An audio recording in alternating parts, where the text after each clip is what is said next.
ऐसे बनो जैसे जामवंत। हनुमान जी महाराज 100 योजन के समुद्र को देखकर चुपचाप उत्साहित होकर बैठे हैं, और जामवंत तब हनुमान जी के पास जाकर यही तो उत्साहित शब्द ही तो बोल रहे हैं कि पवन तनय बल पवन समाना, बुद्धि विवेक विज्ञान निधाना, कवन सुकाज कठिन जगमाई, जो न होए तात तुम पाई। हनुमान जी कह रहे हैं कि मुझसे नहीं होगा, 100 योजन का समुद्र है।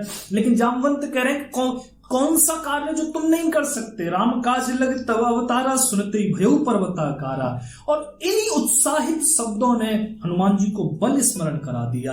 तो मेरा कहने का तात्पर्य सिर्फ इतना है कि आप किसी के जीवन में उत्साह के कारण बनो कि वो आपको भूल नहीं पाए। ऐसे बनो जैसे सुभाष चंद्र बोस, उनके शब्द ऐसे होते थे जैसे मुर्दों में प्राण फूंक दें, मुर्दे भी जीवित होकर चलने लग जाएं।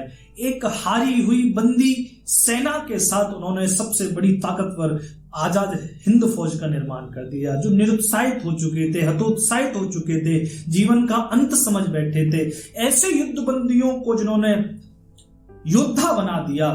तो शब्द ही तो उत्साह भरते हैं, शब्द ही तो आपके भीतर एक पुनर्जीवन का निर्माण करते हैं। तो मैंने अपने जीवन की ये घटना इसलिए आपको सुनाई क्योंकि हम जाने और अनजाने में दूसरों के जीवन में अपने शब्दों से कुछ न कुछ प्रभाव जरूर डालते हैं। इसलिए आप इस बात का स्मरण रखो कि दूसरों के जीवन में आप उत्साह भरो, ऊर्जा भरो। और तब से मैंने भी यही सीखा। अगर उस व्यक्ति ने मुझसे कहा होता, अगर उसने मुझे कोशा होता कि तेज बाइक चलाने से तो ऐसे ही गिरते हैं, ऐसे तो एक्सीडेंट होते, तो मेरा क्या होता, मैं तो और डाउन हो जाता।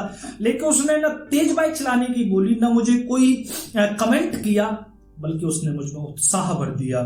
और मैं उस व्यक्ति को नहीं भूला। इसलिए मैं आपसे चर्चा कर रहा हूं कि आप किसी के जीवन के उत्साह के कारण बनो। बस मैं आपसे यही कहना चाहता था। ये एक संस्मरण मैंने आपको सुनाया, आगे और भी संस्मरण के जरिए मैं आपको कुछ न कुछ बताता रहूंगा। आपके भी जीवन में बहुत सारे संस्मरण होंगे तो आप भी बता सकते हैं, क्योंकि इसको सुनकर कोई एक व्यक्ति के जीवन में बदलाव जरूर आता है।